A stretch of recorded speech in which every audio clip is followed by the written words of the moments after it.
மனுஷன் கொடுத்த ஹோல்டு, உலகம் கொடுத்த ஹோல்டு. என்கிட்ட படிப்பு இருக்கு, என்கிட்ட வேலை இருக்கு, எனக்கு எங்க அப்பா அம்மா இருக்காங்க, எனக்கு நல்ல வேலையில் இருக்கிறேன், போஸ்டிங் இருக்குது, எனக்கு சொந்தக்காரங்களாம் இருக்கிறாங்க, எனக்கு ஒன்றும் கவலை இல்லை அப்படின்னு உனக்கு எப்போ வரைக்கும் தோணும் தெரியுமா?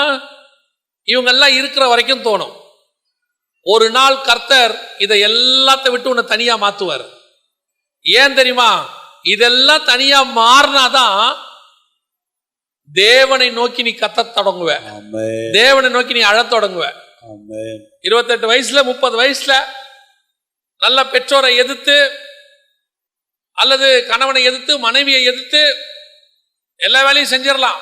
எங்க ஊர்ல சொல்லுவாங்க, ரத்தம் ஸ்பீடா இருக்கும் போது எல்லாமே செய்யலாம், எல்லாம் செஞ்சிடலாம். இதெல்லாம் ஒரு நாள் செலவழிஞ்சு போகும். செலவழிஞ்சு போய்